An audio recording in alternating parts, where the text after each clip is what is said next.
It's the Worldwide Sports Radio Network.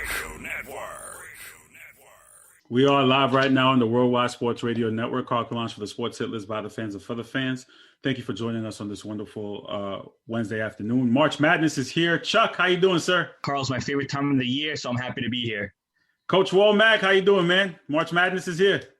You know what time it is, man. For the next couple of weeks, this is what it's about, man. This is what it's about. All roads start in Indianapolis this year, and they end in Indianapolis this year. Usually it's the roads start in different sections, but they start in Indianapolis, they end in Indy this year.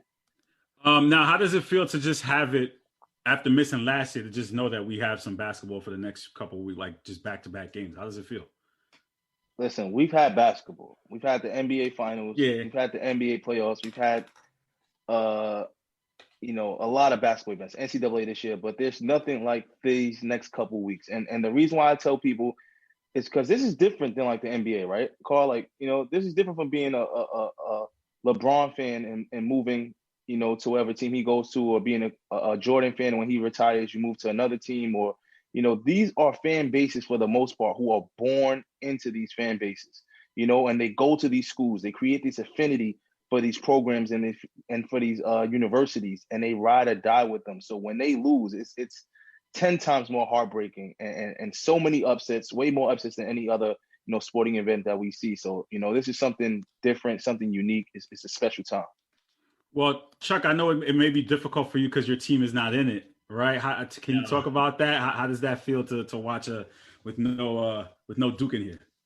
Crazy as it might sound, this is my first time ever, being alive that Duke's not in the tournament. So we're going back, 25 years or so. It just feels weird. Like, I've been through JJ Redick, I've been through Kyle Singler, I've been through Jahlil Okafor, I've been through Zion. I really don't have no words to say, but I think it will help me in my bracket this year because I don't have to play homer and just put Duke, advancing all the way to the championship. So I might do a little better this year. Well, you know what? I'm going to play a little bit of homer here. My Gales, right? Iona's in it. What am I? Carl, stop it. Well, hold on. First of all, there's rules to this, man. There's always been rules to this. I know where you went to graduate school is not. I'm still there now, though. I'm still there now. No. I'm a current student. Now. That shouldn't qualify. I'm a student now. You got two college teams then? Yeah. Yes. Nah. You see what I mean? Nah, you can't go. Like, listen, I get what you're doing. Rep. But you can't have two college. It's like Charlie saying, "Oh, but Syracuse is in this year, so I'm riding with Syracuse." Listen, you know, out of all people, I am St. Francis in my blood. I know. So then we're not in it. We're not in it. We're not rooting for nobody. We just want to see good games, man. We ain't in it. Chuck, do you agree with that? Like, do I have a kind of, because I'm at Iona now. Like, I can't. Come on. Oh man. I think you gotta stay true to your beginnings. So St. Francis was your beginning, just like how it was for me, how it was for Coach. So we're all St. Francis, true and true. All right, that's a fair point. I can see that. Everybody knows, again, that I'm always St. Francis till I die. But because I'm at Iona now, it's kind of like I got to sport the gear. They give you a free T-shirt. I got to roll with the free T-shirt. But realistically, do we see any first-round upsets, clearly upset cities? Do we see anything any team that could kind of be a sleeper team that could kind of upset in the first round? I went first yesterday, so I'm going to let Charlie go. So just in case you got the same ones, that could be a little more interesting. All right, fair enough. Carl, I'm going to run through them really quickly. I think UC Santa Barbara is definitely I wouldn't say a lock, but I think they're going to give Creighton a big run for their money without a doubt. Before you go, I have a family member by marriage on that team. Josh Pierre-Louis is on that Santa Barbara team. Yeah. And I know Coach knows his dad. He also his father. Oh, that's Franz's kid? Yeah, Pierre-Louis. Yeah. He Okay, transferred. okay. He was originally at Temple with his brother. His brother Nate graduated, and then he transferred from Temple to Santa Barbara. Yeah. Cool. And I think they won the West. They won the West, and they also won. Yeah, they did. Yeah. So look at that. Yeah, that's a little family ties in there. So shout out to Josh. Yeah, for sure. So you can root for them. I'm gonna be cool with you rooting for them. Not Iona, though. I'm gonna be cool with you rooting for family, but not Iona. Fine. I'm going to go with Ohio also, and then that sets up the 12-13 matchup in the next round with Santa Barbara. So I like Ohio over Virginia, who's been dealing with COVID cases. I don't think guys are arriving in Indianapolis until tomorrow, so they're not going to get a lot of practice time in, and I don't think they have the offense to keep up with Ohio. I like Winthrop over Villanova. Villanova's been, kind of shaky after they lost Gillespie for the year. I like Utah State over Texas Tech. I think Utah State's a tough team. They won their conference last year before COVID happened, so I like them. Who else do I got here? Who else? I think Michigan State, if they could beat UCLA, I think they would eventually beat BYU.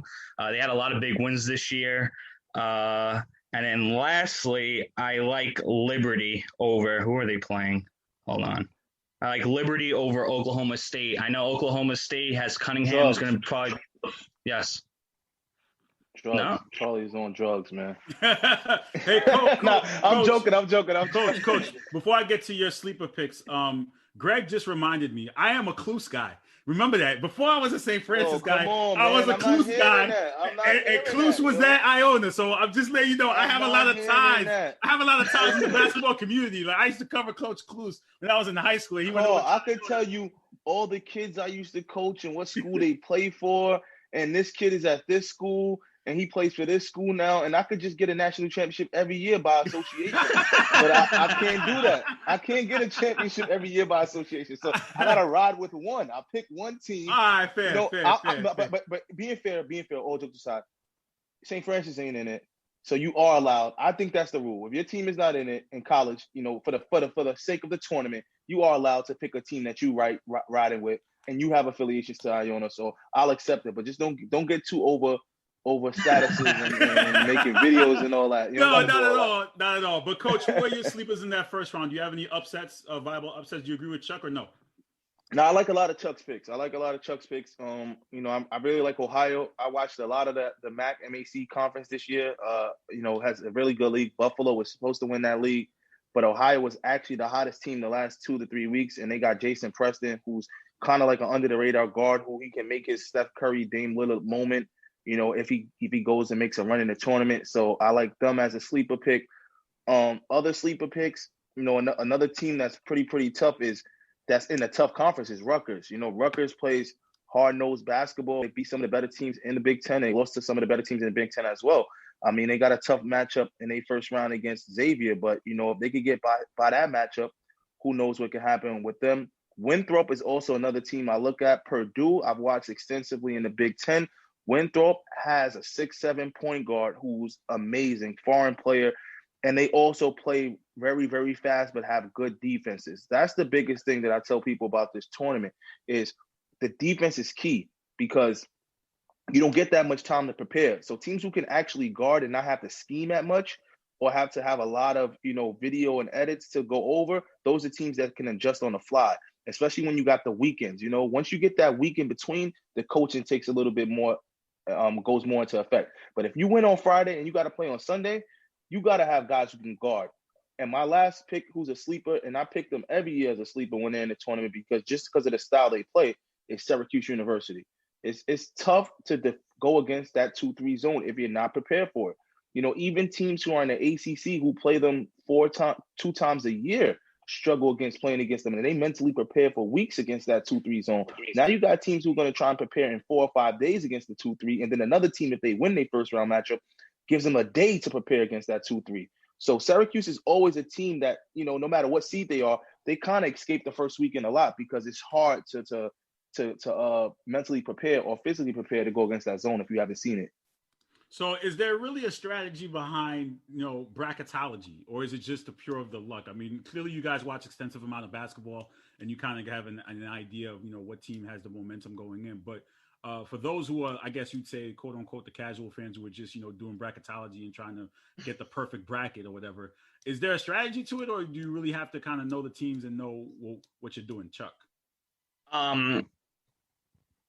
I'm going to say no, because, you got all these experts, that watch college basketball, almost every game every year, but yet their bracket gets busted within the first 2 rounds. And I think what's different about college basketball compared to other sports is that there are no series. It's just a one and done thing. As where, in the NBA, if the favorite loses the first two games, they can simply, find out where the adjustments are and then make changes for the last 5 games of the series in order to win. But in college basketball, you don't have that. You just have, if you come out and play your poorest, you're done. You're gonna be going home right after the game. So I think that's why it's so hard to predict. Yeah, it's key to know, what teams do offensively and defensively, like Coach said, with schemes and everything. But at the end of the day, you don't know who's going to be hot. You don't know who's going to be cold. So I think that's what really, hurts most people's brackets is that they just, they go ahead, they pick, the brand name team or, the high quality players and just think they're going to, walk to the championship. Coach, do you agree? Is there a form of a strategy or is it just pure luck? I don't think it's pure luck, but like Chuck said, I've been in like different friendly pools, like just with my friends, over the years, just to have fun and see who has the most winners. And usually the person who watched the least college basketball like wins the pool sometimes. The overanalyzers are trying to go into the matchups too much. And if you're picking, here's the difference. If you're picking week by week, I think then it goes to someone who watches the game a lot because then they can actually think about who's matched up against who in each pairing. But when you got to fill out all the games from now until the championship, and you got to predict that, it's got to be a little bit of just luck of the draw because you have no idea who's going to play each other on Saturday and Sunday. I think it's Saturday and Monday now. You have no idea who's going to play against each other in that second round. So you may pick a team once they lose. That's it. That's your whole pick to the Sweet 16. You get no more selections from that area. So it's a little bit of luck, but if you know a little bit about the teams playing, it gives you a little bit of an advantage to try and navigate. But hey, one game elimination, one bad half, one bad 5-minute stretch with 6 minutes left in the game in the second half, that could be the game changer, and that's why it's called madness. Anything can happen. Now, let me ask you guys this before I go to your Final Four picks. Georgetown. We saw Georgetown had a shift in their season, winning the Big East. Could they potentially go all the way, Coach? No. Well, there it is. Listen, I'm very happy for Patrick Ewing. Like, he's one of the good guys in college basketball. I can't say enough about him. His players love him, and you got to understand this was a tough year. He lost perhaps his quote unquote best player in McClung, who left and went to Texas Tech, who was a really good player. And a lot of people just was starting to doubt if Patrick could coach. That's usually what happens in college basketball and all basketball. After 3 years, you don't make the tournament. They start saying, well, maybe this guy can't coach. He could just recruit. And Patrick did a good job of rallying his team in the second half. They really adjusted well in the second half of the season. They got a little luck in the draw with Villanova having injuries in the Big East tournament, so they didn't go against a fully strength Villanova, and they got their momentum. People say there's no momentum in sports, but they got momentum in the Big East tournament. Andre says it. We're going to call him out. It is what it is. Andre's in the Hitler streets talking that talk. It's Andres. Go ahead. Yeah, but it's a feel-good story. Patrick did an amazing job, but I do not see them getting anywhere near the championship game in the NCAA tournament or Final Four. Chuck, do you agree? Yeah, definitely. They might win a game, maybe, but listen, they went on a great run. I'll give them all their props. Ewing did a great job dealing with transfers, like Coach said. I think they even had a COVID pause, if I'm not mistaken. But the Big East, the Big East wasn't what it's always been. As college basketball fans, we remember the Big East as being like a big powerhouse conference. I think not only a couple of years ago, they had like 9 or 10 teams making it into the tournament. That's not the Big East this year. Their number 3 seed got upset early on in Xavier, and that was like the 3rd consecutive year they got bounced in the first round and whatnot. So, listen, props to Georgetown, but I don't see them going far. Listen, Carl, if they win their first round matchup, they got to meet FSU the next round. I just don't see them beating Florida State University if Florida State advances. I just don't see that happening in the second round matchup. So, yeah. Okay, so it's decision time. We have to go with a Final Four. Chuck, who makes your Final Four, and then who wins it? I'm going to take Zaga, Ohio State, Texas, and Illinois. And I'm going to take Zaga to win it all. Okay. Coach? I got from the West region, I'm going with Gonzaga. From this one is a tough one. I keep flip-flopping on the region with OSU and Baylor, but I'm gonna go with OSU only because Carl, this is when you have the connections. My coach, who coached me in St. Francis, is on the staff at Ohio State, so I want to wish them well in the tournament. Mike Nettie. Oh, Mike okay. Nettie.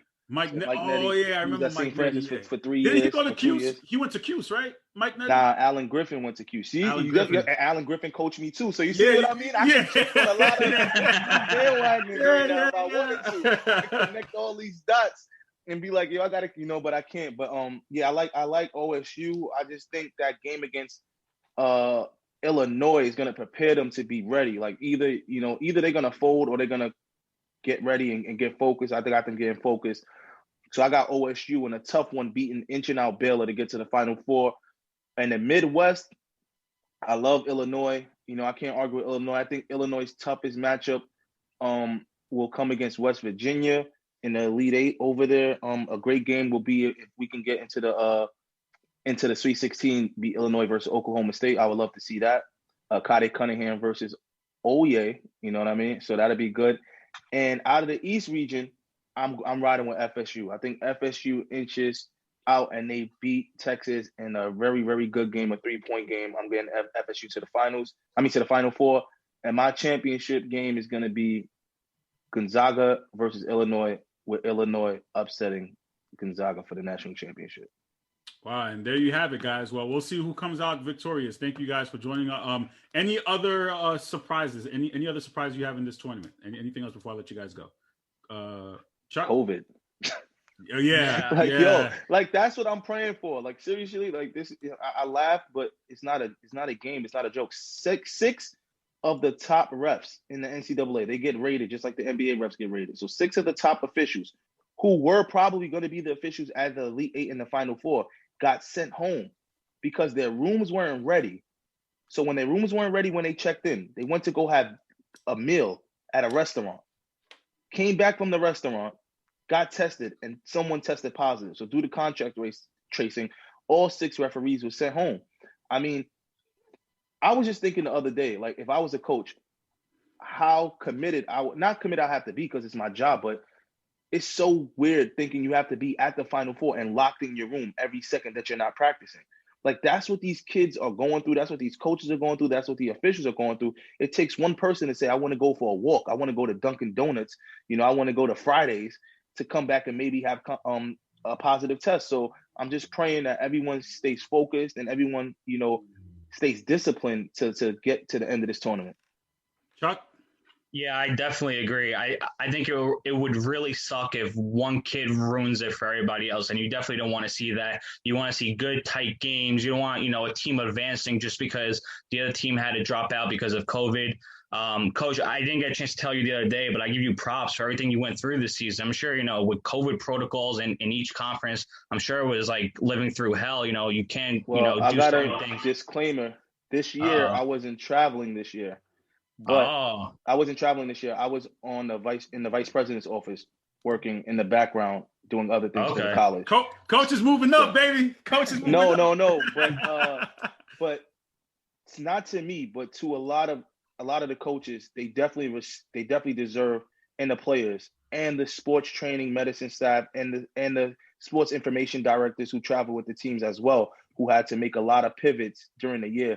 They deserve a lot because I was on the group text messages. I was on the group emails, seeing in live time these staffs dealing with positive tests, false positive tests, pivots in games, 2-week layoffs, kids not being able to get into the gym, coaches afraid to go be around their families and their wives and their kids because if they got a positive test, it would mess up an entire organization or entire university from playing. So, I mean, to everyone who competed this year in all sports, definitely, Charles, you definitely got to give them a lot of respect out there. Yeah, definitely. Respect to all the coaches in the NCAA and the NBA. We have some news earlier to report. I don't know if everyone heard it, but Sean Bradley from the NBA been paralyzed. He got into an accident, a bike accident, a car accident. So prayers out to him. And also prayers out to the Asian American community for what happened down in Atlanta as well, too. Definitely. So, that's something to keep an eye on and keep in our prayers, to this entire race and racial discrimination going on in this country is still an issue. And prayers out to all those involved. Coach, thank you so much, man. I heard someone told me you may be on the B show tomorrow. So I'll see you there. Man, the B. Listen, I got to get my game together because I got to get a better background. I got to get a haircut. I got to get my hair trimmed because when you're on the B show, you cannot go and play around. You got to. I know. I might go get an outfit. I might go get a new outfit. Right now. I just might go get an outfit. I got to. Thank you, Coach. We'll talk to you soon. And Chuck, you're gonna stick around for some NFL. Today's NFL free agency. So the NFL still getting luck. Yo, get out of here. Oh, here they go. Here goes Declan. Here goes Trav, the whole NFL crew. Y'all still around, man? Y'all still around? I can't hear him. I can't. Can't hear you, Trav. Trav, we can't hear you, sir. Are you here? That's God. That's God. We got you. You want to hear about the NFL? Yeah. Go on. What's up, man? I'm gonna let y'all ride. You know what? I'm not gonna lie. Y'all did to college basketball what the NBA did to the NFL. Your guys took over free agency and started wilding, and that's all everybody's been talking about. So I'll give because that's what we do. I told y'all it's not the off season; it's the non-playing season. I know. How many times are you gonna let him say that? I know. All right, much respect, but don't forget, I still beat you and pick 'em. I'm out, people. Why you old stuff, Coach? All right, so we have Mr. Box Office. Declan is here from the Smoke and Mirrors podcast. How you guys doing? Talk some NFL free agency. Before we talk about that, Declan, I don't know, man. I see you in the Hitler streets making some ill-advised comments about how Josh Allen is top 3 quarterback in the league and disrespecting other people. So there's a lot going on with you. What's up with you? What Kool-Aid are you drinking? Because it ain't a flavor that we all like. I don't know. I mean, it's the flavor that keeps working out for me. Keeps getting me the right answers. But yeah, I mean, what listen, is, there's something. Listen, there's no right answer when it comes to opinion. You know that, right? Yeah, that's fine. I mean, there's no right answer when it comes to an opinion, but then when it comes true, flowers at least. Well, but something can't come true if it didn't happen yet. So you're basically trying to foreshadow. That's what you're saying. It's not necessarily. No, I'm going back in the past to when the player in question was called Average, and he finished second in MVP voting. That's what we're going back to. Well, the player that's also in question is a player who won an MVP. He didn't finish second in MVP. Who? He actually has one. Lamar Jackson. I don't think you had him in your top 3 quarterback, right? Is that? And you Who's said name Josh that? Allen. Say again. Top 5. He's not top 5, but yeah, he has an MVP though, right? Yeah. So I mean, is Matt Ryan better than Russell Wilson? No, well, I'm not talking about Matt Ryan and Russell Wilson. No, you're talking about players with MVP. No, but I'm talking about Lamar Jackson, and I'm talking about Josh Allen right now. That was a valid comeback right there. No, I'm me, right? No, I'm talking about from Declan, the Matt Ryan and Russell. That was deep. I mean, he's wrong, but that was a valid comeback. I'm not gonna listen. I mean, seriously, let's just break it down for a sec. If you're gonna say we're gonna go on MVP, like in 2016. Was Cam Newton better than Russell Wilson? You have to get your head examined. No way. In that year? The next year after he won. The year in question is not the MVP year itself. It's the year afterwards and then the years following. Like right now, even like Greg Polius, my boy, shout out Smoke and Mirrors, my co-host, my coach, whatever. He didn't mention Lamar Jackson, the guy's better than Josh Allen. I don't think. Yeah, but he's also not putting Josh Allen in his top 3, though. I don't think he put Josh Allen in his top 3 quarterbacks. He doesn't have to. I mean, top 3. Maybe he's not top 3. I have him in the top 5. I don't think he's better than Patrick Mahomes, Aaron Rodgers, Deshaun Watson. Not that I don't think Deshaun Watson's better, but I'd like to see where he goes first before I make a judgment like that. Russell Wilson finished the year bad. That said, he's still Russell Wilson, so I'll put him in my. All I'm saying is that you have a target. You just have a target. That's all I'm saying. I'm happy with it, bro. I'm cool with it. Hey, you know what? I always hit the target, so I'm always happy to go right back. So, that's enough, Declan. You got your own show to talk. Seriously, I want to hear some Cookie Man today, Chuck. NFL free agency. Listen, there's a lot of things going on out there. Rumor has it that the Patriots got their stimulus package money and they're just spending it and they're getting all this. But I wanted to ask my guys here, all the moves that the Patriots are making, given the fact that their division is a lot tougher now, are they making the right moves in order to contend, or are they just going to come up empty? Travis? I mean, like you said, man, Bill got his stimmy out here. He going wild out here. But I think they are making from the outside looking, it looks like, wow, the Patriots are big spenders. But if you look at some of the signings outside of the two tight ends, John O. Smith and Hunter Henry, and maybe Matthew Judon, a lot of the other signings are kind of those secondary signings. I mean, they didn't give a lot of money out to Nelson Aguilar. They didn't give a lot of money out to Bourne from San Francisco, but they are bringing in pieces that they need. We all know that not just last year, but even when Tom Brady's last year there, that offense had no weapons. It was looking real suspect out there. So what do? They go out here. They got the two best tight ends in free agency, and John O. Smith and Hunter Henry. They're gonna try and recreate that Gronk and Aaron Hernandez, offense they have running there. Then you get Nelson Aguilar on the outside, who's a burner. I mean, he gonna drop some balls here and there, but he gonna still stretch the defense right there. So now you bring back Cam, second year in the offense. We all know Cam I've always had mixed feelings about Cam. He has up and down seasons, in my opinion, but hopefully his second season in that offense with a full off season to fully get the playbook down, get familiar with the new weapons he got in there. Hopefully this will be a bounce back year for him right there. But I think the Patriots Bill said, I gave y'all 1 year. You know what I mean? He took a little break. You know what I mean? He said, all right, I'll let y'all go have y'all a little fun. But then he saw Brady go out there and win a Super Bowl. He said, all right, that's enough of that. I got to come back and take the throne back. I mean, the divisions are going to be a lot tougher this year. Declan's guy out there, Josh Allen, he looked like he's not – I don't see a regression coming right there. The Dolphins, they look like they're on the up and coming. The Jets are making some funny moves. I mean, they're not the big spenders in the division we thought they were going to be. I mean, they made some decent moves, but who would have thought that the Bills would be the Patriots would be the team in the NFC East out there spending AFC East spending all the money out there. There's also this rumor that Russell Wilson, the Chicago Bears are bidding to try to get Russell Wilson. And we also just saw the Bears sign Andy Dalton. So it's kind of like, all right, so what's going on there? Chuck, what are your thoughts on what the Bears are trying to do here? Well, I think the Bears are smart by trying to get Wilson, but if the guy's not available, then there's nothing you could really do. Apparently, they offered them a trade package, and Seattle said no.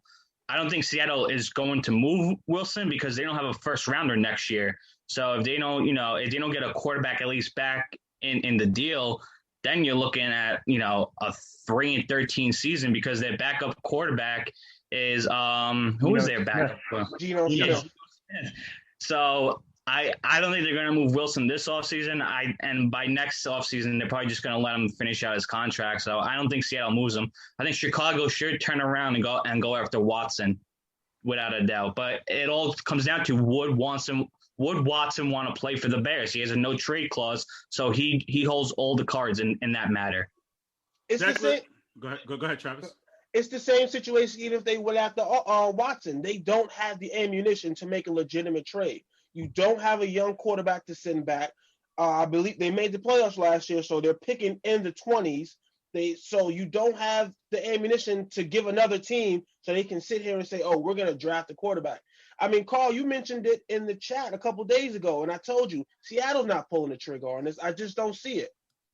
Yeah, they're going to listen to the offers, but when push comes to shove, they not dumb. They're not about to pull this trigger. They shut the Bears down, too. Yeah, it's dead at this point. That's why the Bears went out and signed Andy Dalton because Seattle wasn't trying to send him Russell Wilson. Declan, what's going on with the Giants, man?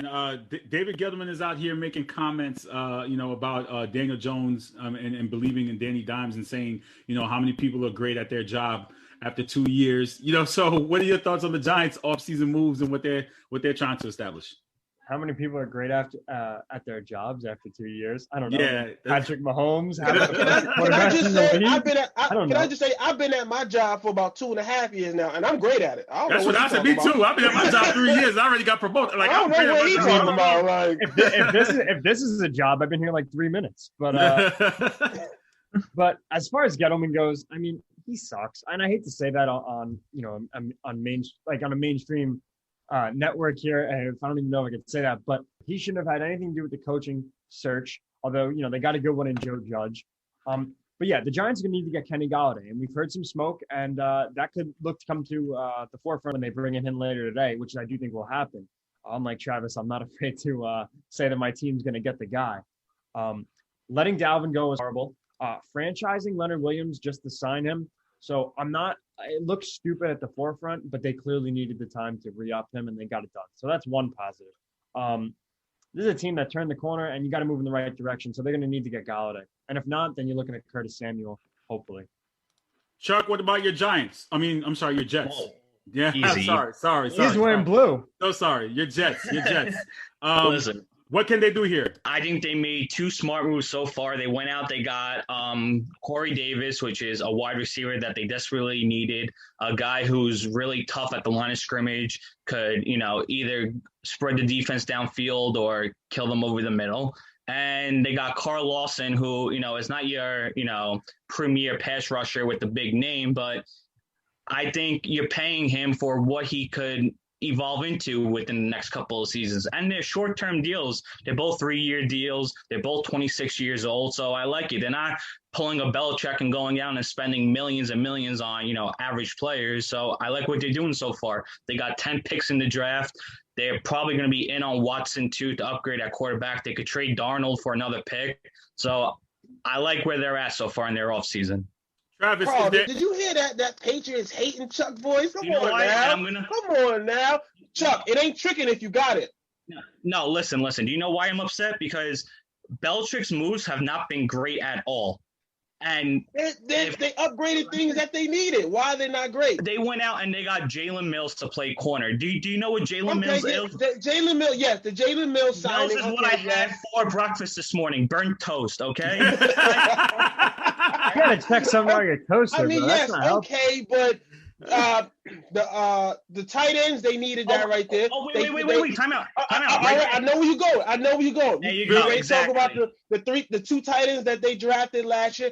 Okay, so what? You made a mistake. Hold on. Sorry to cut you off. Manny Schefter says Philly traded Wentz to the Colts. Confirmed. Yeah, 3 months ago. Thanks, Manny. Yeah, right. Come on, right. That's because the official new league year started at 4:00. So all those trades and signings that we heard over the past month or so are technically official now. That's why. Okay. Come on, Manny Schefter. You're supposed to be on top of these things. Come on now. Can we talk about something else? He need to worry about his Raiders. I mean, come on now. I was just going to say, can we transition into that?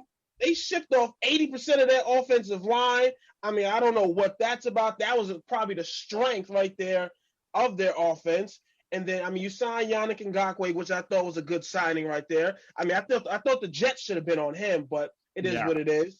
But to ship off that many players on your offensive line, that's kind of suspect looking right there, when it's one of your strengths and that team is not necessarily built well from a defensive standpoint as far as stopping the run. And now that's how you want to build teams. You want to build from the inside out.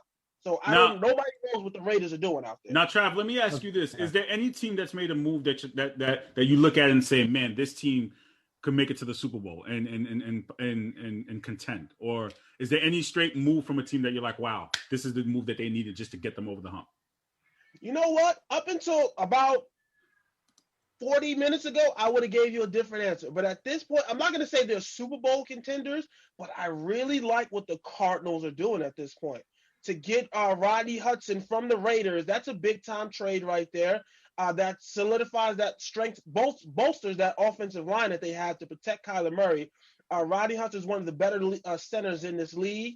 You go out there, you get A.J. Green to pair against to pair on the opposite side of DeAndre Hopkins. I mean, who knows if Larry Fitzgerald comes back. But still, I just like the two of them on the outside there. You bring in J.J. Watt, pair him against Chandler Jones on the other side and see why. I think the Cardinals they're in a tough division because we all see the moves that the Rams have made. We see San Francisco. I expect them to come back healthy and looking better. But I'm liking what the Cardinals are doing as far as what their offseasons look like so far. Chuck, would you agree, or do you have another team that you've seen their moves and say this is the team that can contend? I would have said the Rams just because, they went out and got Stafford, which is an upgrade over Goff. They re-signed Leonard Floyd, but they traded Brockers this morning. So I think that is a step back for them. That's a big boy in the middle of the field. Did you hear about that, by the way? Not to cut you. Did you hear Yeah. he said That- that Stafford was an upgrade over Goff, and then he now gets traded back to Goff? Let me just say, because there was rumors that the Lions traded for him because they wanted a strong leadership guy and they wanted somebody who can help build the culture. Lesson learned about being a leader. Sometimes being a leader gets you sent to Detroit. Man. You went from a Super Bowl contender to Detroit. I'd be mad. I might pull a Gronk if I was him. Like, but- nah, I'm retired. Like, nah, I'm not going to Detroit. But a move that was really questionable by the Lions was signing Jamal Williams. Like, why do they need another running back? They have, They a need, running they they already need, have that- like they need a 27 third of them. down, change the pace guy. They have Carry On. They have Swift. The whole, they like- have Adrian Peterson. Yeah, the whole glow on Kerryon Johnson is kind of faded. Like a couple of years ago, we saw him as like, all right, and from a fantasy football perspective, oh, this guy can get drafted in the second, third round. So now it's like Swift is that guy, but I'm kind of with you on that. It was a little bit questionable. Williams could take some carries away from Swift, and Swift is probably the bright spot of that offense right now. Declan, do you have any team that stands out to you with a move that can say that will get them over the hump or no? I'm with Travis on this one. I've been really impressed by what the Cardinals have done. Getting a big outside, big target guy, obviously proven guy. If he can stay healthy, and AJ Green, that's going to look really well with Hopkins, obviously on the other side, and Kirk in the slot. I thought Larry Fitzgerald was coming back. This could be a move that forces him, not necessarily forces him into retirement, but could, kind of stunt whatever progress he's going to make in his potential last season. If they're going to run a 4-receiver offense with a guy like Kyler Murray, who's kind of, been efficient in running the zone option, like the zone read and that pistol offense. But I've been really impressed with the Cardinals. And needless to say, J.J. Watt, that's, he could clearly still play at a high level. So. Travis, your Panthers. I was able to ask Chuck about his Jets and Declan about his Giants. Your Panthers, what have they done to improve their team, or have they done anything at all? I mean, I haven't seen any big signings for us so far. I mean, we're probably going to lose Curtis Samuels to whoever he signs with, which I'm pretty okay with. I mean, he's a decent, third option in our offense. I think they might still be holding out hope for that Deshaun Watson trade. We'll see what happens. Who knows? I mean, at this point, with the signing of Tyrod Taylor, I think the Texans are ready to kind of sit this one out and call his bluff and see if Deshaun is really ready to sit out and lose some money. But I mean, I think we're kind of quiet in free agency this year. I think they're going with a build through the draft concept, which is, it's nothing wrong with that. So I'm okay with what we haven't done right now. What are your thoughts on the let's ask Declan Fitzmagic to Washington? What are your thoughts over there with that move? I think it's a great fit. I mean, it's going to depend on if they want to go with Taylor Heineke, Air Heineke. Obviously, they cut Alex Smith, but I think it's a great move, especially if you want to try to contend. It's a really weak division. Even with Dak back, so they're going to try to get to the playoffs with whoever they got, and their X factor wild card is going to be their quarterback position. So I thought it was a great move. Chuck, what do you think of that move? I like it because it brings a little bit of stability to the position for them, because all they really have is Heineke, like Declan said, and it doesn't force them to take a quarterback at 19. They could wait and hope that, maybe Jones or Trask or somebody else, falls to them in the second round. And they were the division winners last year, so they're trying to, strike while the iron's hot. And I like it because Ryan Fitzpatrick is not, your typical wow, hey, we got Fitzpatrick, we're going to go, to the Super Bowl. But for right now, it brings stability to the position. The only time someone's picked Fitzpatrick to go to the Super Bowl was when Greg Polius said that in 2015 that they would play the Seahawks. Listen, you mentioned that. that. Fitzpatrick was on the team and he said that. He did, yeah, but he also had the Yeah, caveat yeah. if he said if he didn't have any turnovers or something like that. That's what he said. Oh wow, He also didn't have any Um, playoff appearances. Yeah. I mean, also, we got to give a shout out to the defending champs, man. The Bucks. They've seemed to keep they've kept a lot of those players, trying to bring the band back together, and it's impressive because they had a lot of key free agents, and I guess the Tom Brady effect is in full, swing. Bringing the band back together. People ready to take a little bit of a discount, to keep the band together and keep this thing running, and that's good on their part. And finally, this is kind of old news, but it's new to us since we didn't really cover it. Drew Brees and his legacy. Where does he fit in NFL glory? in terms of what he was able to accomplish in his career, Chuck? I think he gets in first ballot. I mean, I don't think it's a lock, but I would assume he would get in first ballot. And he really helped, the city of New Orleans, especially right after Katrina. He gave that city a Super Bowl. He's done so much for the community, and he was, New Orleans. So shout out to him. Great career. He struggled early on with injuries and everything, and I was just happy to see that he found the right place, the right system, got paired up with Sean Payton, and they did their thing. Towards the end, he fell short numerous times, which kind of stinks, but he left a legacy down in New Orleans. Declan, what are your thoughts on Drew Brees' career and where he ranks among the greats? Yeah, I mean, congrats to Drew Brees. I'm going to have to disagree with Chuck. I think he is about as surefire of a lock for the Hall of Fame as possible. This is a guy who a lot of people have him in their top 5. I think that's a little bit much. I have him in my top 10 as to where he ranks all time. Drew Brees, that is. 2018, he had the year where they went to the NFC Championship game. And I know Carl likes to say there's, no ifs and sports only facts. But just let me finish this quick, Carl. The pass interference call. I mean, come on. That was literally putting them into the Super Bowl. So, again, you'll never know. You'll never know. If we sit here, we play the if game. We will Carl, never know. We will never know. That's why Drew Brees seems to know since he made a freaking commercial with the Untuck It guy about it. At least someone made the right call. So maybe Drew Brees knows. Yeah, but like Chuck said, the monumental impact he had on the city of New Orleans, the heart of Mardi Gras. After Hurricane Katrina, it's something that will never show up in the box score or in the score sheet. So shout out to Drew Brees, and yeah, he had a great career. Trav, where does his legacy rank? I know in the hit list streets we have some Drew Brees haters, and we're always questioning his legacy. Some Drew Brees flip floppers also. So where objectively speaking, if you can, where do we put his legacy? I mean, I guess during his era, he was playing with Tom Brady, Peyton Manning, Aaron Rodgers. He was in that kind of era. So where do we put Drew Brees? Declan, you said you have him in your top 10, not top 5. I do. I don't want to put him in my top 5. I think, I'm not taking away from Drew Brees with the dome or anything like that. It's not that. I just think guys like, Peyton Manning, Tom Brady, Aaron Rodgers, and this is in no particular order for my top 5, by the way. Or my top 10 rather. And I'll agree. Ray Jarvis just said Drew Brees is top 10 all time. That's where I have him. I got Montana better, Unitas. So he's in your top 10. So he's in my top 10, 100%. Chuck, top 10? Travis City's coming back, by the way. Yeah, definitely top 10, but I don't think he's in like the top 5 of the top 10. I think he's more towards like 10. Yeah, I would have him around. Well, I would have to sit down and like go through like quarterbacks throughout history, but he's definitely in the top 10. I would. Oh, he's not better than Dan Marino, even though he's got a ring. I mean, that might be questionable. People will definitely disagree with that, but that's just my take on it. I would put him around 7 or 8. That's Ray Jarvis is saying. Shout out to Ray Jarvis in the Gray Area. He's saying he's the greatest home quarterback of all time. That's true. They also played in the dome, and that's not taking anything away from him. But no, why did you have to say that? Yeah, because we have to. Oh hold on. Oh. Greatest home quarterback of all time. Yeah, I mean that's not a knock on him. That can we explain kind of why? That air raid. Go ahead, because everyone's gonna say, I can hear people saying context. Go ahead, please.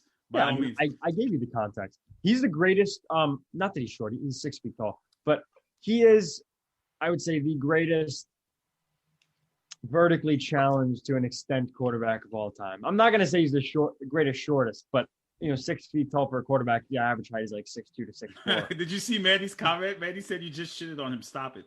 I think he said shifted. He said shifted. Listen, Declan, you can't fault him for playing in New Orleans. I'm not faulting him. No, I'm not faulting him. I'm just saying why he's the greatest home quarterback of all time. Is that like such a problem? In the dome, I mean, you can't fault him for that. He's playing in a dorm. He's in college. No, right. That's not his fault. Well, again, why'd you have to even say that though? We're saying he's the greatest home quarterback of all time. He didn't play in Green Bay. He didn't play in New England. He didn't play in Pittsburgh. It's not even a knock on him. But if we're going to say why he's the greatest home quarterback of all time, you know how much of an advantage it is to throw in a controlled weather environment? Come on, guys. It's not a knock. It's reality. Here comes Travis. Travis is coming back. Travis, I was in the middle of asking you a Drew Brees question. Maybe they cut you off because they know you're going to take up a lot of time here. Can you hear me, Trav? Yes, sir. I'm back. Okay. So Drew Brees' legacy. While you were away, Declan, Ray Jarvis. Oh, I heard. I was sitting here listening. Oh, I heard.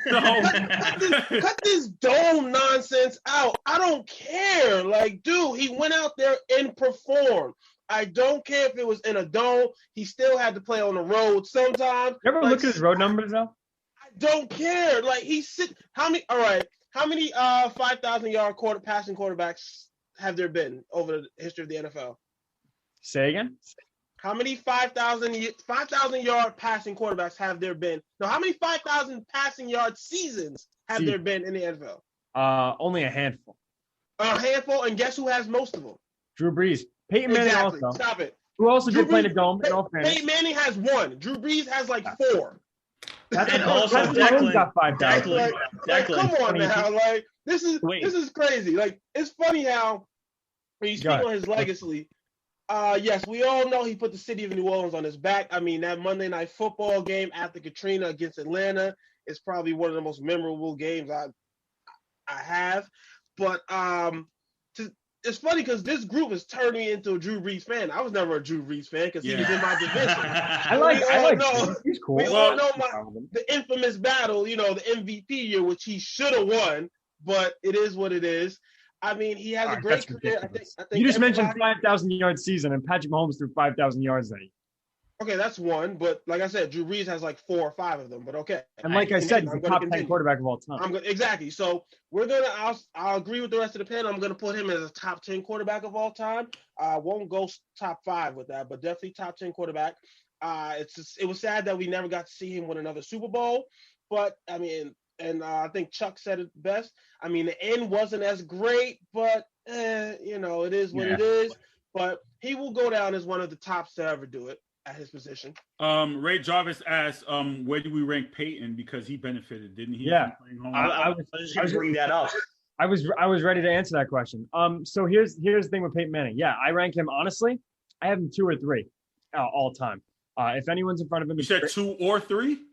2 or 3 all time. Absolutely. Well, pick one. No, I'm saying like that's the bucket I put him in. For me, he's the best regular season quarterback of all time, and the second best quarterback of all time behind Brady. And then Montana trails him a little bit. Or you put Montana in front. I'm not really going to argue that much.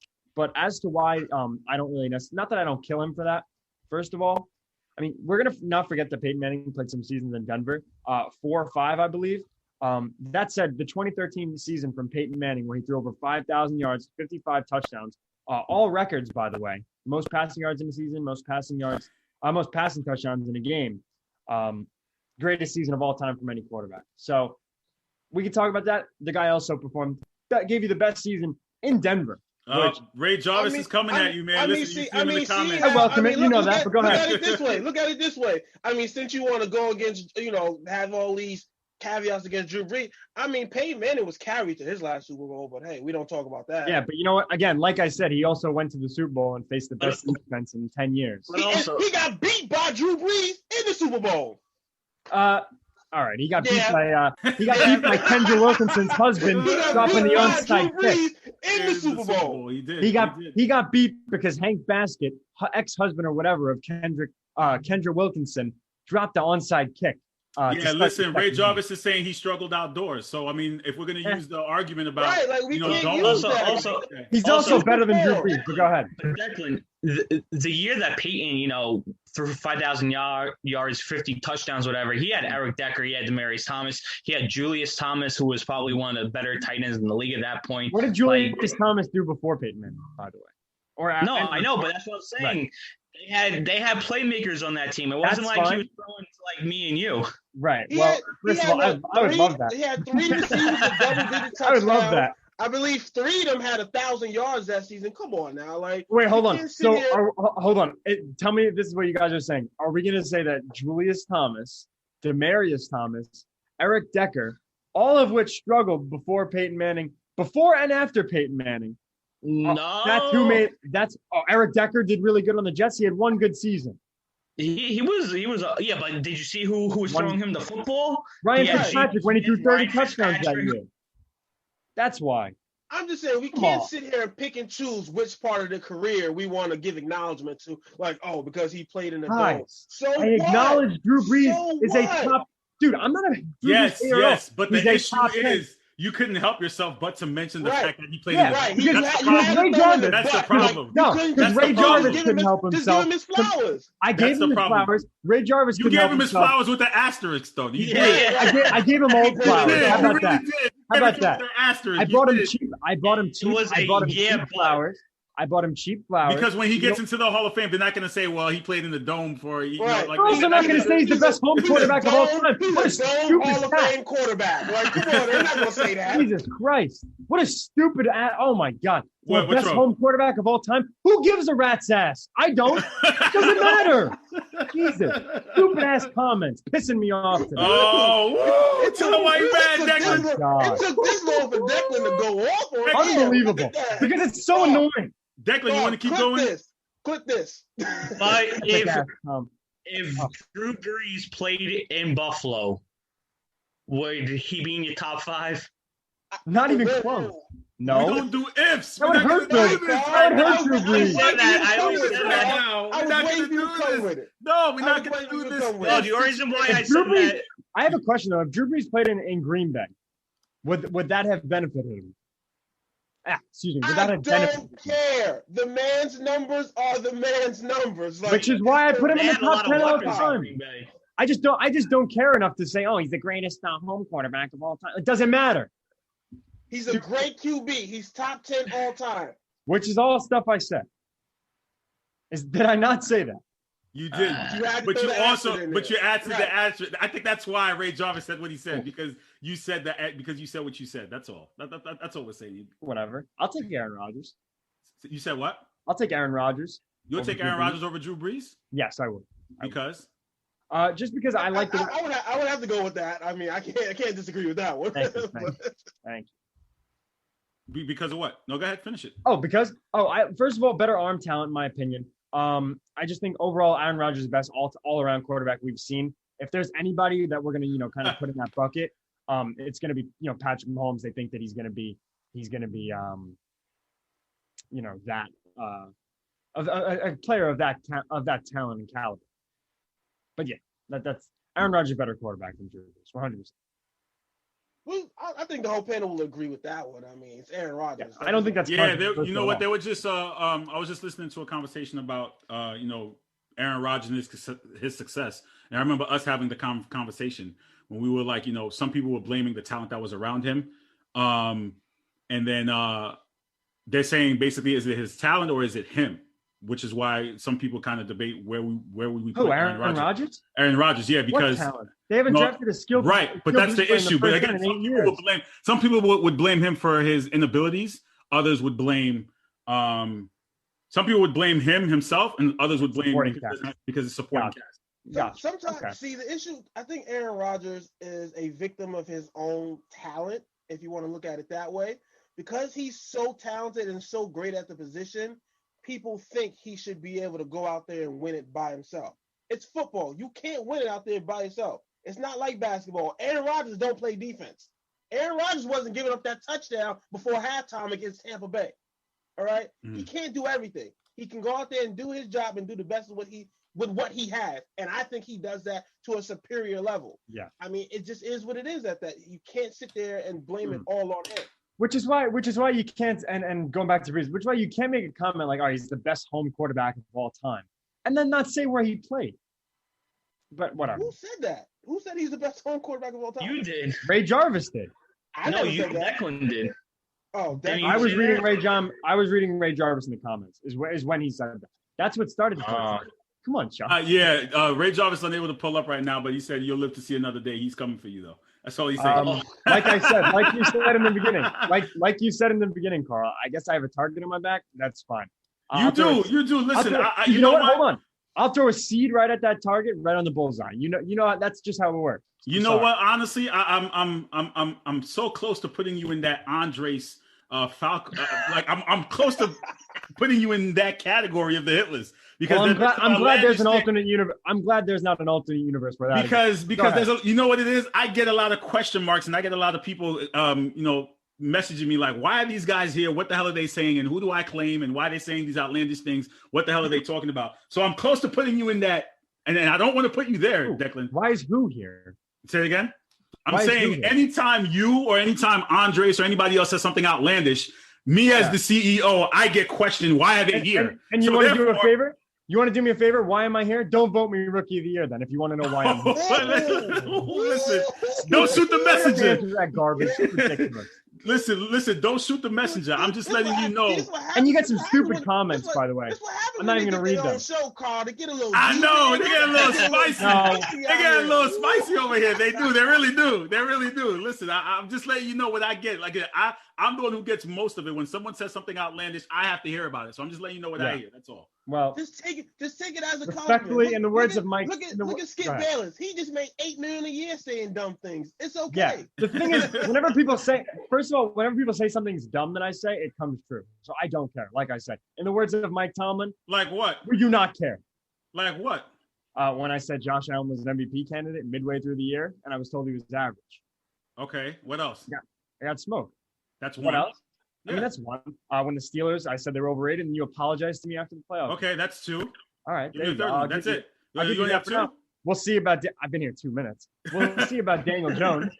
I mean, like I said, it's a big year for him regardless. Yeah, we're not giving you Daniel Jones. Don't give me Daniel Jones. I'm not giving me Daniel Jones, so don't worry. You got the GM out here talking about, oh, he had 2 years and he's not that good at his job yet. It's okay. Yeah. What? Listen, all Come I'm on saying now. is that Declan, you're a marked man. I don't know if you want to go as the most annoying for this year and go back to back and winning awards from Rookie of the Year to most annoying, but just be careful in the Hitler streets. That's all I'm saying. Like I said, if I was anywhere close to that, maybe I'd feel some, but I don't care. I'm sorry. It doesn't mean anything. Like, not that it doesn't mean anything. Obviously, like every time we go on the show, the fans, like my new show, right? Greg and Steph and I, the fans make the show. So I love it. Wait, what did you say about Daniel Jones now? I see that people talk about No, Daniel I Jones. said I'm not giving myself Daniel Jones. That was a bad point. But year 3 will be the deciding factor. And I see Manny very upset in the comments. I'd be pretty upset too if my team just let go of all my linemen and I'm going to win 4 games next year with Derek Carr. They did re-sign Richie Incognito, so we can. Yeah, because he's a big difference maker. He's only a big difference maker if he wants to go after somebody in the locker room. That's his only. That's the only thing he's good at. So technically, they only sent out 60% of their offensive line now. What is he? 40 years old? Nobody knows what's going out there in the Who in cares? Vegas. All right, Declan, are you good? Because I'm moving on to my next segment, man. I'm gonna let you guys go. You good, Yeah, Deck? dude, I'm. You sure? You sure? I'm gonna let you finish. You good? Right, I'm get it so off happy your to chest. be Go ahead, back. let it all out. Get it off your chest, Declan. Anything you gotta say to the Oh, people? wait. You know what? Shout out to I Eddie have a- Gonzalez. Shout out to Eddie Gonzalez. He's been saying I'm right the whole time. That's the only confirmation I need today. Is Eddie? From Eddie? G, bro. That's Eddie your G? confirmation. Absolutely. That's your Absolutely, bro. confirmation. Is Eddie? Dude, you ever watch his Bruh. baseball segments? Man doesn't miss. Eddie's your confirmation now. No disrespect to Eddie, but I'm saying It was Eddie's your St. Patty's confirmation? Day. It was St. Patty's Day. I started the show in a good mood, all smooth voice, talking, all excited, and then you just pissed me off. Unbelievable. I love to see you mad, Declan. I just want to sit back and watch the show. Like, I know you do. wanna go I know to the you do. segment. I got people in I'm the waiting room. smiling now. What happened? I said I got people in the waiting room, but I love to see you upset, man. Come on, tell them why you mad. For real. I just told you guys why I'm mad. Come on. Well, Chuck, go ahead, Chuck. one beef that I had with Declan recently, and I want to broadcast this so the people in the comments could vote. This kid said that since Allen Robinson got tagged, that the Jets lost out on like a premier target who was number 1, which doesn't make any sense because he never hit free agency. How do you go after somebody and sign somebody if they're not a free agent? Do you just walk over to the team? He means in terms of if he would have hit free agency. Right, if he would have, but he never did. No, hold on. He would have been a key target. I see what he's saying. Like, you still lost out on the opportunity to have him. Thank you. But Thank you, there Travis. was never an opportunity because he never became a free agent. And that hurts. That's not all whatever we lost out. That Well, what are you sucks. gonna do? Do you know? Nothing. Carl, Like this I is said, what New York football has come to. We have Jets and Giants fans arguing about losing out on players for their bad teams. Like, this is what it's come to. It's so sad. But how do you lose out on somebody that never You got can't the Sorry, talk about, Mr. you can't Mr. talk about Carolina. being good teams. You talk about losing out on players. It's okay, guys. Yeah, but Chuck, though, in all seriousness, like, did you want Allen Robinson on this team? If you would have got the free agency, So yes, it's but you not. can't just go pick out a player and just say I could want Allen Robinson, I could want DeAndre Hopkins, I could want Michael Thomas, I could want the top 5 wide receivers in the league. But if they don't get the free agency, there's nothing my team can do about it. One guy had a potential to go somewhere, but see, I'm not saying it's a loss. I'm not saying that the Jets got screwed. They did it to themselves. Sometimes it's not. What happened? I just told you they didn't do it to themselves. Oh, all right. They didn't do it to As far as themselves. those in the comments, y'all gonna It's stop a coming loss. from the See, paper, right? We Yeah, All right, it's a loss guys. from the football standpoint. That's the guy who could have helped the team. Guys, before I let you go, we're going to transition into pro wrestling. But let me ask you this: yesterday was 316 day. For as guys who used to watch, if you watch pro wrestling, what's your favorite Stone Cold moment, Travis? I don't remember. It's You been do years remember. since I watched wrestling. Come on, give me a Stone I Cold. barely remember it. Like, Give me I a just remember Stone Cold. I just remember Stone Cold being the baddest on wrestling. That's all I remember. Okay, Chuck, He do you was have a that Stone guy. Cold moment? Do you have a Stone Cold I moment? mean, I don't think I could pin it down to one particular moment, but watching wrestling as like 8 and 9 years old, it used to be fun to watch him come out, kick some ass, climb onto the top rope, and Drink some drink beers. a couple of beers. That was phenomenal. I was Declan- 9 years old. Oh yeah. Declan, were you old enough to remember Stone Cold, or you have to watch YouTube tape? No, YouTube bro. highlights. Not at all. Not at all. Oh, All right. you're the only one who remembers specific Stone Cold moment because you Absolutely, probably for sure. Yeah, I still watch. Yeah, I still watch them exactly. too. I do. I can't still remember walk the out. last time I remember That is some specific Come on, moments from, listen, like, listen. wrestling. The beer truck moment, you don't remember that? The Zamboni? With, Oh, you yes, remember all those yes. things? Okay, the Zamboni. I remember that. I remember that. I remember Yeah. that. All right, guys. Who I'm you gonna got on throw- wrestling coming up though? We who got you- Nick and we got the Outlaw. We got our pro wrestling team. That Zach talk some Joel. wrestling. Is that the guy with the fire cut? I think so. You want me to bring him in so you can say hi to Yeah, us? absolutely, bro. Yeah, of course. gotta say hi Let me bring in the wrestling crew. You're liking his stuff all the time. Is that There him? he is. Yeah. All right, Zach. You seem to have a fan of your hair, man. Someone wants to say hi, something to your hair, bro. Bro, listen. Zach, can you hear me? Yep, loud and clear. Yeah. Zach, Declan I'm is a talking fan to of you, your bro. hair. My name's Declan. What's up, buddy? I just gotta say, man, whoever your barber is, fire, bro. I'm just saying, I like it. Oh, thank you. Well, actually, I trim the sides myself. I just let the top grow. Wow. So it's you. You're the barber then. Well, when I need to be, yeah. The COVID barber. Yeah. Oh, man. All right, NFL That's a team wrestling dating cut, Lovely cards. bro. bromance. That's a nice fade. I know. I don't Thank know you. what's going on here, but listen, you guys, thank you so much for joining us. And we'll talk to you guys soon in the NFL. But Zach and Nick over here from the AEW Injection. Oh, yeah. Kind of give a current state of pro wrestling. I know I may lose some viewers, but we're approaching WrestleMania season, so I have to go favorite with talk about some wrestling. But as yesterday was 316 day, Zach, what is your favorite Stone Cold Steve Austin moment? I kind of growing up, so I watched a lot of stuff with my dad. We would watch like some of the greatest moments that they used to be on the Optimum channel that they had, but it was definitely the bedpan. The bedpan moment. Oh, great. Nick, what was yours? Honestly, it's a very obscure match, but his I'm not sure they even called it the supermarket match with Booker T. when they just went around the store and like bashed milk on each other. That match to me was just like it was hilarious. All right, Mike, what's your favorite Stone Cold moment? As yesterday was 316 day. I think Mike just talked about when he was playing the guitar with Kurt Angle. Those were pretty funny. Have to be when he made Vince pee on himself. That was pretty cool too. With the fake gun. Yeah, with the fake gun. Those are some classic Austin moments. It's always a great time to go back to Austin moments. But WrestleMania season is approaching. I know I'm going to let the AEW guys cook in a minute, but as WrestleMania season approaches, I'm not as excited. I don't know what it is. I don't know if it's because we're still under COVID protocol, but I'm not really pleased with what's going on with WWE, and I don't get that excitement like I used to get for WrestleMania season. I don't know what it is. Well, Nick, we had the Nickelodeon moment on Raw when let's not Shane. talk about that, please.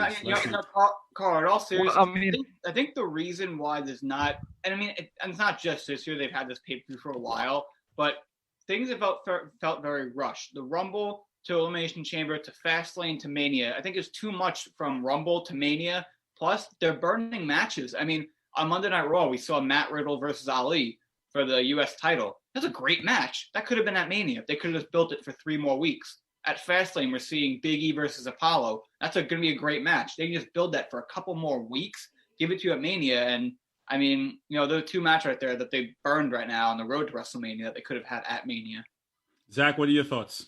No, I agree. Like, for me, I haven't been kept up with WWE as much because I don't have the drive to get back into Raw because it's hard to watch some of the stuff. Because I follow the clips on YouTube and stuff on Twitter, and then when I see stuff like I saw from last week, it just makes me like, why?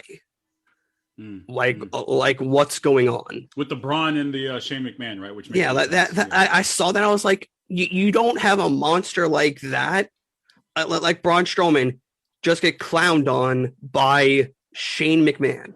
Well, listen, I mean, we saw Braun win a tag team championship with a kid. I don't know how much worse it can get, but when I saw it, just made it even 20 times worse. So it's difficult. Mike, what are your thoughts heading into WrestleMania season? I just want to bring up the fact this is like it's been a year now since we did our last thing that we did in the studio. So just think about that for a second. You guys can hear me well, right? Yeah, we can. Yeah. So I mean, just think about that. Think about the dynamic. Think about how weird it's been. You know what I mean? A full year without being in the studio, and we were just getting into the wrestling thing. So I mean, I take a look at all this. I take a look at the full year, and I think to myself, how important are the fans? So when we talk about WrestleMania season, about it not being that exciting, it's because the fans are missing. Okay, can you imagine that if that moment would have happened, what we saw with Shane McMahon, people would have chanted, "This is shit." You know what I mean? Yeah. Like, because it was a stupid moment. That's why fans are so important. So the fact that we haven't been able to see fans in WWE, it goes to show you that they've run out of ideas, and they're like, let's just go with it. Yeah, I agree. I think SmackDown's a little bit better, but I think even the fact that you don't have fans, you can still put out a good product. Like I'm watching the Shane segment, and I'm like, what the hell is going on? Like it doesn't make any sense. It's a lot of inconsistencies. Even the main event for Raw's WWE Championship, it was just announced. Like there was no build up to giving Drew the championship opportunity. It was just announced like he's gonna defend against Bobby Lashley. And from what you guys have been discussing in the group, that Bobby's gonna drop it so Drew can get his WrestleMania moment. I'm not happy with that. They're very anxious. Yeah, I think Bobby deserves a little bit more than becoming a transitional champion. That's not fair to him, and it makes you like wonder, okay, like the Miz dropping to Bobby, like it made no sense for him to. It was a waste of a Money in the Bank. They could have just given it to Bobby beforehand, so you could have had it. It just doesn't make any sense why they would just give it to him. Vince is very anxious. It just seems like there's really, and again, I'm not going to speculate and say it's not, because I'm not behind the scenes, but it feels like there's just very little thought and pre-planning. Like Carl, you have a famous saying, what is it? Proper preparation. Absolutely. See, one of my pupils remembers that. Thank you, Nick. Thank you. You never said that in my first year. I said it to everybody. Everybody knows that. I always say. Wait a minute, I've had like 3 classes with you. You never said that when you your first year. Always. When it was your first year in Civil Community College, you never said that once to any of us. Always, Nick. Go ahead, Nick. I always say that. Go ahead. And I'm saying, and that is almost truer than ever, because I feel like they're just not preparing these storylines and preparing for. I feel like they get through 1 week and they sit back and be like, phew, okay, good. We got through this week. What are we doing next week? There's no, I mean, again, I'm not going to say it's not, but to me, it feels like there's no long-term, plans for Bobby, for Drew, for, any of these guys. Yeah. And even now I'm hearing the rumors there may be a triple threat match for the Universal Championship at WrestleMania. I'm all for that. Yeah. Same. I mean, I kind of like the storyline, but it just makes it intriguing to know the one-on-one match, Either way, I think Edge versus Daniel Bryan would be great, or Edge versus Roman would be great too. But what are we gonna do? Zach, I know you made a comment the other day, which kind of ruffled my feathers about comparing a certain group to the Four Horsemen. And I was okay. What was this? Oh, I want to hear this. Okay. Has to do with AEW, right? In a way, because if you have the backing from Tully Blanchard and more or less from Arn Anderson himself, you can kind of like put them in there. If they're not going to be called the Four Horsemen, call them kind of what like me and Nick talked about in our private chats. Call them like what, the Stallions, the Pinnacle. Yeah, or even the Pinnacle. But that's the name. That's their name is the Pinnacle. But let me say this though, and I know you guys hate Jim Cornette. All right, are we gonna go back to this? How do we shift Carl, the conversation? Don't care about. No, talk about him here. Shut up, Mike. Shut up, Mike. We don't talk about him here. Back to the main topic. Back to the main topic. No. Yeah, no. Back to the main topic. One of the main topics. And the reason as to why I agree with Carl that that's not called the Four Horsemen is I'll say this: Sean Spears, what are his credentials? What he doesn't following AEW for a while. He went away because him and Tully Blanchard, who used to be together, had a falling out because Tully said, "If you're not going to pay attention or put the work in, then why am I going to try and help you?" So Spears went away for a little bit and came back now with Tully. And Zach, Carl, do you agree with me on that? But I have to disagree. Wait, what did you say? I'm not sure what you said, Mike. What did you say? So we got MJF, we got FTR, but then Sean Spears, really, that's the Four Horsemen. Listen. That's not my issue with Zach's comment and saying that they're comparing them to the Four Horsemen. Is just like maybe it's a little bit too early and we're being prisoners of the moment. Yeah, I'm not saying that they don't have the potential for it, but there have been a lot of groups that have come before the Four Horsemen. Now I will keep track of them to see their trajectory, but keep in mind, some casual fans do know who the Four Horsemen are. Now would you be able to present this group to a casual? Would they know who they are? That's where the true question lies. I think if you, like I said, if you present them, if you tell somebody, hey, on this new wrestling promotion, Arn Anderson and Tully Blanchard, not Arn Anderson, Tully Blanchard is, he has this new group he's showing, and people will be like, I remember that name. Maybe I'll check it out. And yeah, maybe it will get some certain eyes on it, but that's not the purpose of this group. And like I said, Zach, I do have to disagree with you. I don't think this is supposed to be the modern day Four Horsemen. I think people are kind of jumping on that because of, Tully, and there's been a lot of teasing with it, but I said this group has a lot of potential. I know that Mike, you're saying Sean Spears, but Sean Spears is a great worker, great wrestler, and paired with these guys, I mentioned on the injection, Wardlow is a future AEW World Champion. So I think it's a really good group that in the future can be something big. What were you gonna say? And speaking of the injection, the fastest growing kind of show for the hit list so far. Yeah, we're growing, man. Listen, we have a lot of different opportunities. Special shout out to you guys and keeping consistency with it. You can check that show out on Thursday. I was shocked when my thing actually did some numbers. Listen, the people want to see it. They may not comment, they may not, share it as much as they should, but they're watching. They're seeing what you guys do. I'm Tuesday nights. You guys gonna be Wednesday nights very soon. That should be something worth the Mike, did you have another thing that you wanted to talk about? Right? Yeah, I actually did. I want to say this. So, we're talking about in our group chat, we talked about the state of wrestling. That was kind of be the topic. Yeah. I wanted to say this, I don't like AEW's booking at times, but what I will say is this, is that AEW have took advantage of the fact that there is no fans and have kind of been like, you know what? Let's try to make something work out with this. Okay, fine. Let's sign new guys. Let's try a loophole. We have a huge arena right here. Why don't we bring in 1,000 fans? You know what I mean? So they've done well without fans. And I'll give it to AEW. They really have done well without fans. I don't see why WWE can't do the same, or any other promotion for that matter. But I will give AEW for doing that. And that says a lot about the company. So the fact that this whole year has gone by and they did it, I'm not going to blow smoke up, Tony Khan's ass, but I will say that, AEW in this pandemic has almost not missed a beat, and as crazy as it sounds, has almost like Mike said, taken advantage of it and gotten bigger. AEW consistently, their viewership numbers might not be the highest, but they're consistently in the top 5 of most watched cable products on Wednesday nights. Their demos are incredible, and they just set a record buy rate for their current pay-per-view. So, like I said, they really are taking advantage of this pandemic, and they're bringing in 500 to 1,000 people per show.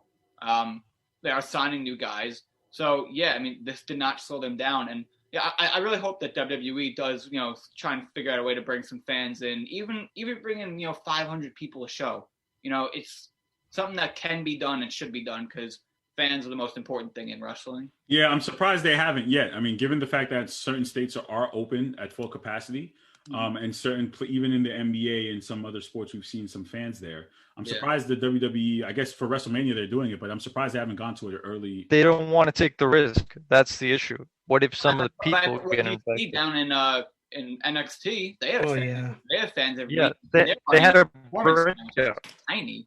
Yeah, but NXT recently just got hit with a few cases, and that's another thing. It's COVID has affected everything of wrestling, and the question I really have to ask you guys, right? Because I brought this topic, what's going to happen when fans return? Is it going to be straight away? It's going to be accountability. That's going to be the biggest thing because now, like you said, if you bring fans back and you have Shane McMahon dumping slime on Braun Strowman, you're going to have that instant reaction of, we don't like this. And you're going to get the chance. You're going to get the boring chance. And like I said, now they're going to be like, okay, now people are back. We really have to make sure we're presenting them with something that's going to send them home happy and not make them feel like they wasted their time because then they're not going to come back next week. And that's the big thing is that these shows, they're going to have to run from a single location every week. So you want to make sure that you put on a good enough product where fans are going to want to come back next week and the following week. Any other issues? Yeah, go ahead. The current state, because we pretty much covered WrestleMania season's coming up. We got Fastlane, AEW. Oh no, but Carl, I had a question.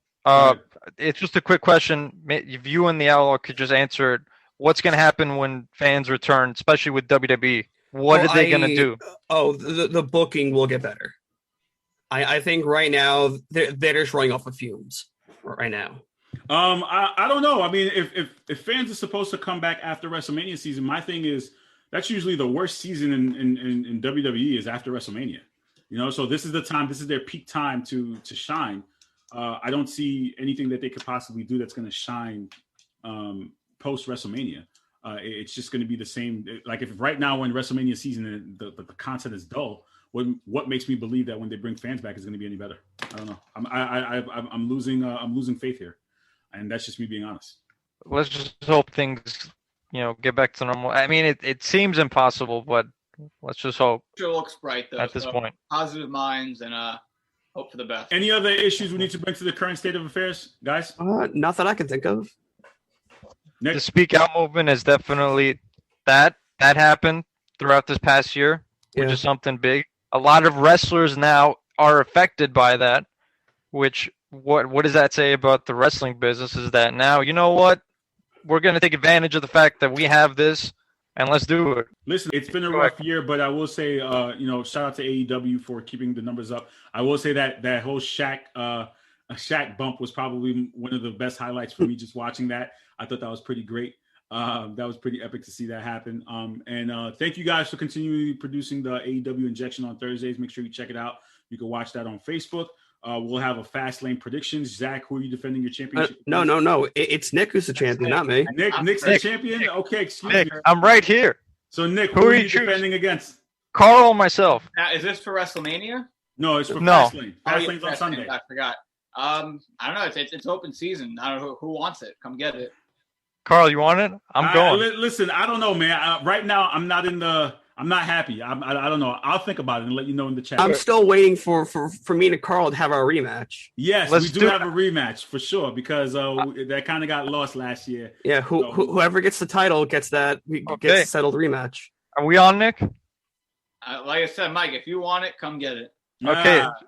Shake hands, Zoom hands. There we go. All right. Guys, thank you for joining us here on the Sports Hit List live on Wednesdays on the Worldwide Sports Radio Network. Please make sure you check out all of our content on YouTube, Facebook, Instagram. Make sure you log on to the Worldwide Sports Radio Network for more sports content. And I'll talk to you guys soon. Take care. Be well. All right. Peace. Boom. It's the Worldwide Sports Radio Network.